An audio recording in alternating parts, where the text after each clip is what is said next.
Hi, my name is Jaime Ordóñez. I was born in Ecuador and I moved to the United States 20 years ago. I live in Davis, California. I'm happily married and I have two daughters, Talia and Leila, and my wife, Carmia. I've been collecting Matchbox for the last 50 years. And I think my collection is probably over 5,000 cars right now.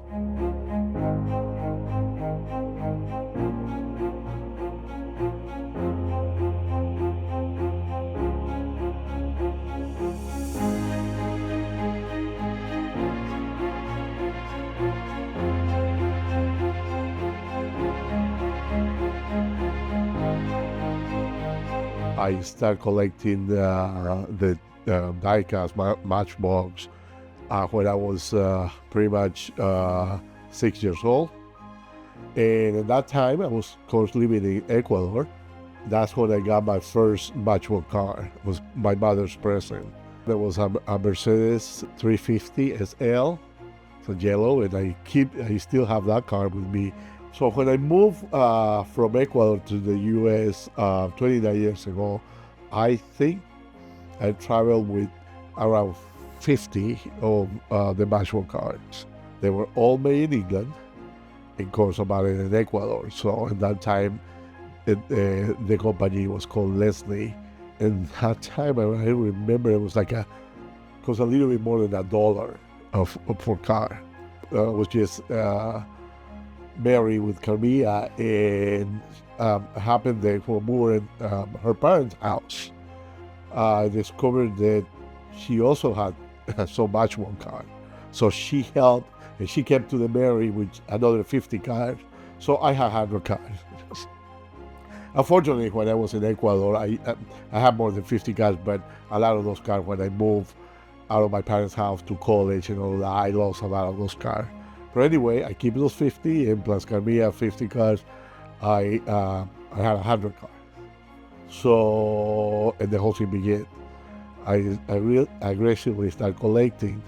Locally here in the United States was easier to actually go to Target and buy cars, go to Walmart buy cars. But I discovered that it was more people like me that were interested in Matchbox cars.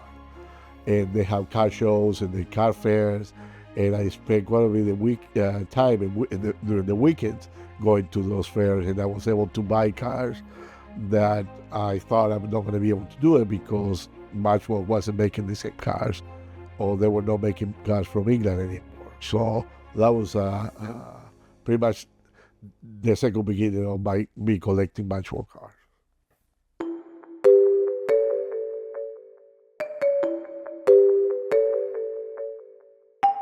So what I know from the Matchbox company, at that time it was Leslie, that company started in the early 50s. A lot of the toys at that time, they were made out of lead. I think for some reason in England, because that's when the whole thing started, it was some shortage of lead, so they went through a lot of trouble to get a start. The person who started the company, Mr. Smith and Mr. Leslie, they were manufacturing toys. But one of them, their son, was having a hard time in the school. So the father wants to give some encouragement and some help. Unfortunately, he couldn't give him toys to bring to school. So what he decided is to make these small toys that he can actually hide it and take it to school and feel better about school. And then he started making these little small cars.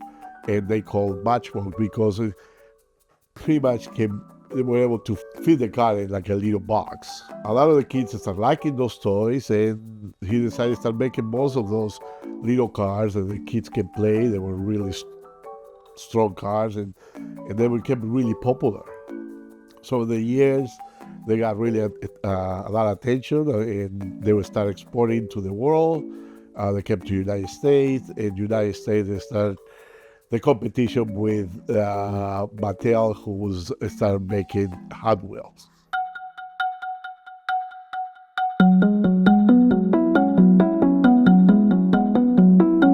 One of the things I always liked for Matchbox is the cars were like a real car. You know, Mercedes-Benz, they have BMW, Volvo, the real car, a replica of the real car, which was make a big difference with Hot Wheels, because Hot Wheels always was kind of different. They always tried to make cars that were like with the design of an animal, like an alligator, like a rabbit or something like that. So when I was a kid, I remember thinking that, my God, this is not real. How they can do that to a car or something. So I guess I got offended for that. So this is the Matchbox car. You can see the tires, and it's a pickup. It is like a regular pickup. It's a real replica of the car. And Hot Wheels, this is a typical car made by Hot Wheels. My personal opinion, looks a lot really cheap.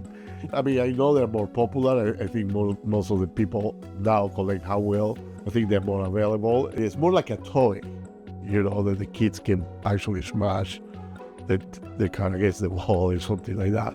But the Matchbox collector is more like, or the person who buys Matchbox cars is more like a true collector.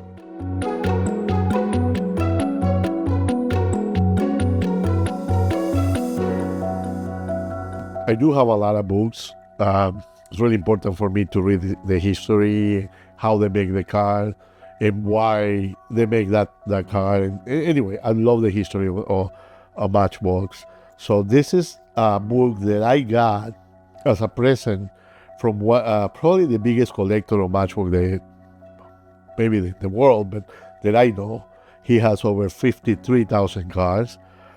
Every match out from the East Coast in Newfield, New Jersey. Anyway, this is for the 40 years of Matchbox. First 40 years of the company, Matchbox. And it's kind of the history of Matchbox. Oh, this is when the Queen Elizabeth, you see how young she is there. Queen Elizabeth went to visit the factory. Here is another picture of Queen Elizabeth visiting the factory. And again, they go over all the new, how they would make the cars. There's the factory.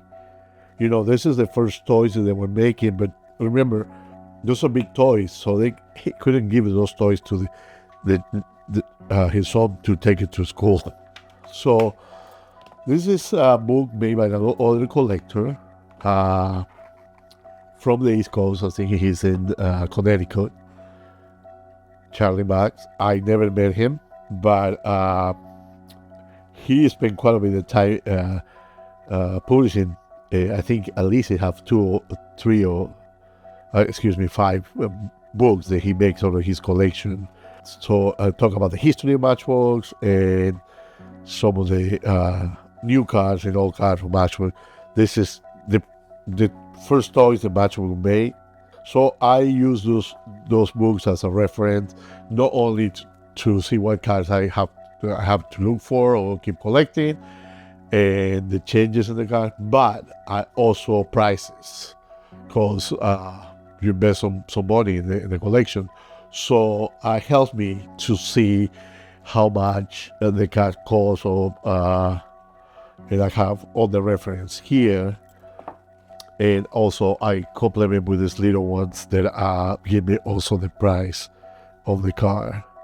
Of course, the regular wheel is a little more expensive, some of the super fast wheel. And this is a book that I use every time, so I have all kinds of notes in this book. So I have one without, it completely clean and nice. But that book helped me so like a point of reference. This is exactly book without any of my notes and highlights. So I keep track here. And that was my only way to track some of the cars that I was getting from England.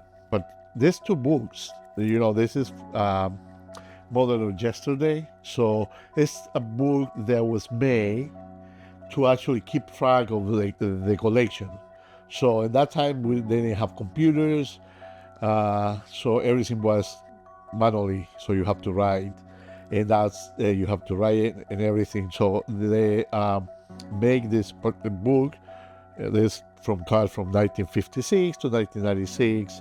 That's a present from my wife from one of my birthdays. So I got this book.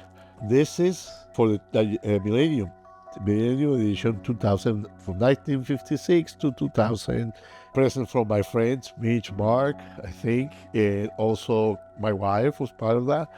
All of this just helped me to have an idea. Luckily, we have computers now. It's easier to have everything in the computer, but I base a lot of what I have and what I learned from these books. Here, another book that talk about the Matchbox toys and how, again, how the cars were made. I do have all of these cars. But we have to keep in mind that those cars, when they were made, also they were made several cars. They are the same car, but with a variation.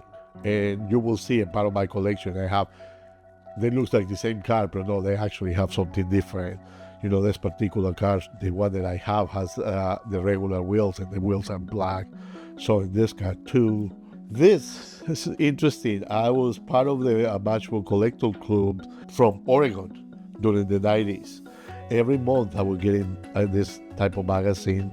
Mostly they were telling you new cars.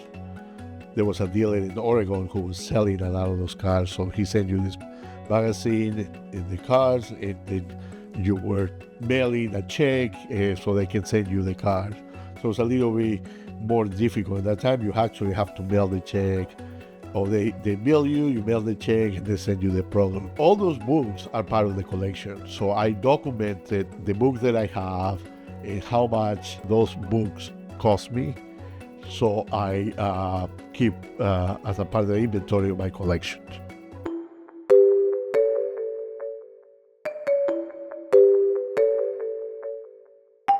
I belong to the Bay Area Matchbox Collector. Each collector has their own name for their collection and all of that, so I decided to put my collection JOMC1, which is Jaime Ordóñez Matchbox Collection. I also have my real car, my license plate JOMC1. So I'm going to show you the database. So a few minutes ago, I showed you all the books, and I use that information. So, and what I do with information that I have from those books, and way that I can document my collection, what I have, also the value, and mostly where are the cars in the house. So I have the whole thing, I have it here. So what I do when I get a new car, I take a picture.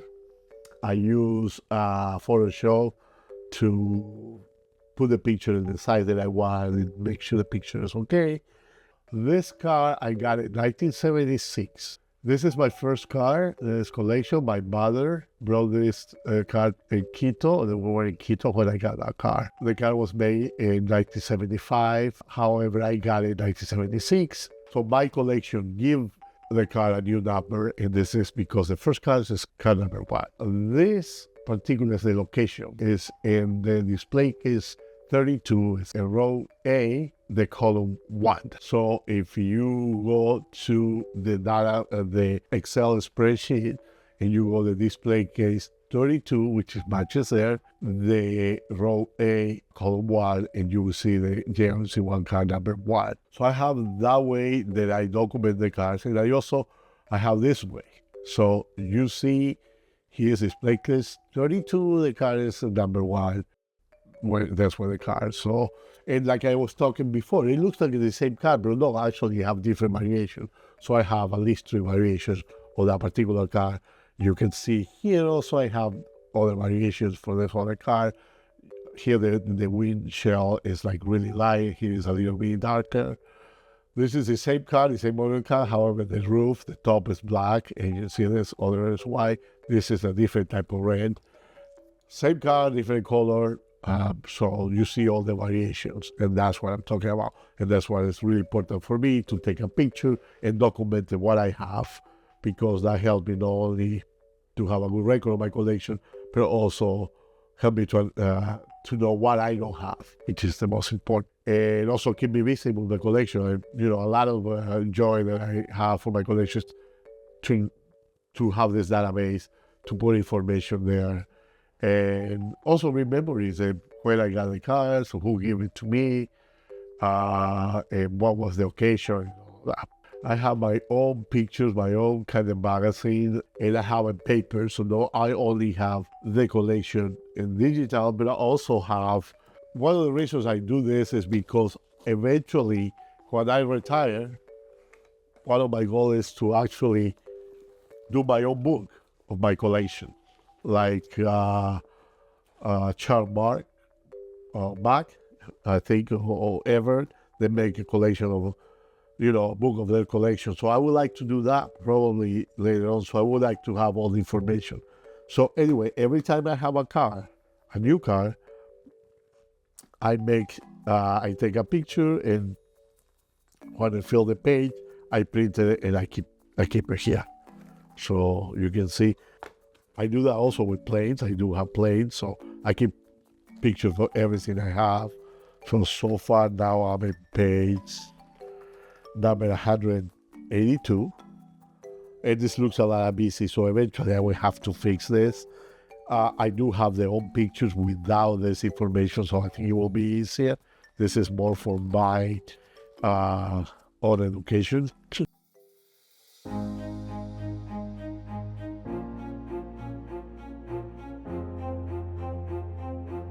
Okay, this is display case 4. When I have this display case, mostly where the display case was for big car, so the Super King series or the model of yesteryear. However, I'm running out of space for the small cars, so I had to change it and adapt. So you can see big cars and the small cars here. Unfortunately, I don't have more space. They're all Matchbox, with the exception of the one in the middle. They're made during the 60s and 70s. I don't see Matchbox doing now. The Matchbox is owned by Mattel doing those cars.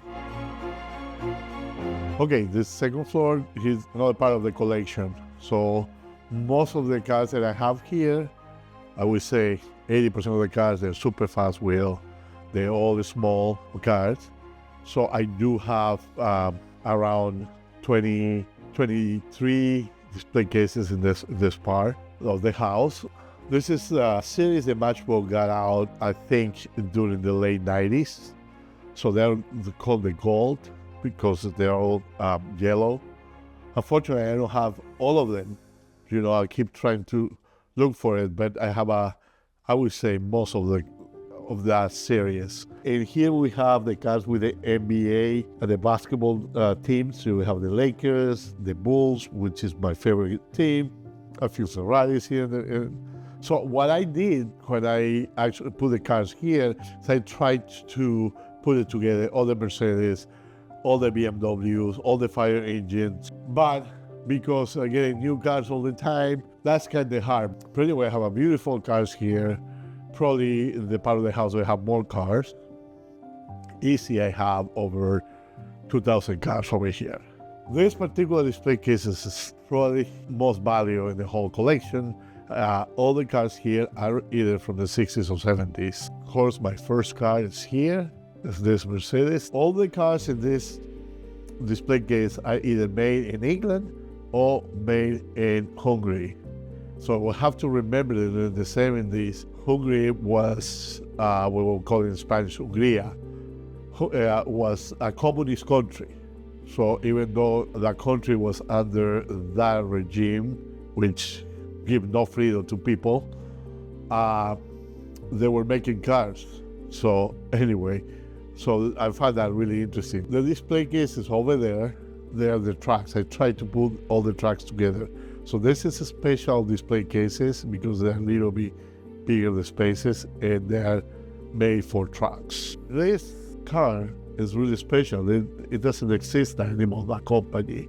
And one of the biggest collectors, the one Everett Marshall from Deerfield, who has a huge Matchbox museum, he doesn't have this car. So I think it's the only car that I have that he doesn't have because he has everything. And this is a special collection that Matchbox had. Was out in the late 90s, and you can see the same car but with different colors. So that's how the car is made before they get painted. So I have a few of those. They all came in boxes. But again, I know most of the collectors don't take cars out of the boxes. I like to touch the car, take a picture, that I find that's what I enjoy in the collection. That's what I do. So anyway, but I keep it together, and I also keep the certificates on they're authentic. So I keep that here too. here I have some of them were England. This was made in England, this was made in England, this was made in England, that was made in Bulgaria, and that's made in England. Some of those two make in England too, so I have a little bit of both. Most of this make in Thailand. All super fast. I don't see any regular wheel here. This is also a special edition, Matchbox did, and have a little plates, like license plates at the bottom.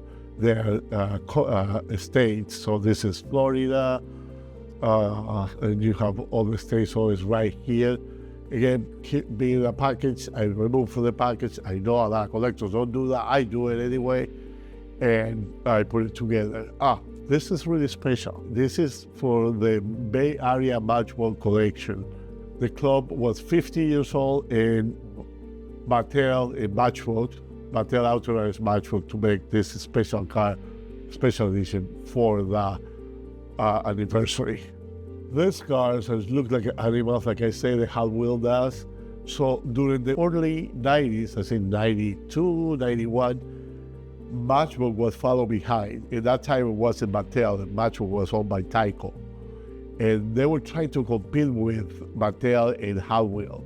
And because Hot Wheel always made cars like that, Matchbox tried to do the same thing, using alligators for a car. So Matchbox was trying to compete with Hot Wheel, so they tried doing cars like that. But what they find out is a lot of the collectors stopped buying those cars. They were not selling. And again, it's because what I was told was an old collector, Matchbox collectors don't like that kind of cars. Oh, this is a special collection. This is the Giants, the baseball team from San Francisco, but this was made in Japan. Okay, so here we have the pickup trucks. Again, all Matchbox, all from except to this one, from the 90s and between 2000 and 2010. They're beautiful. I think Matchbox did a good job also with this part, with this the pickup trucks. And then some of the Formula One here, they have all made mostly in Thailand and some of them in China. So anyway, that's all my collection. I have over 4,700 cars. Small cars, I mean, the between regular and super fast wheel and some of the transition wheel. And I think my collection is probably over 5,000 cars right now. Anyway, I hope you enjoyed this video as much as I enjoy making it. And thank you very much, Pancho, for all your help, and Tuco for all your help making this wonderful video.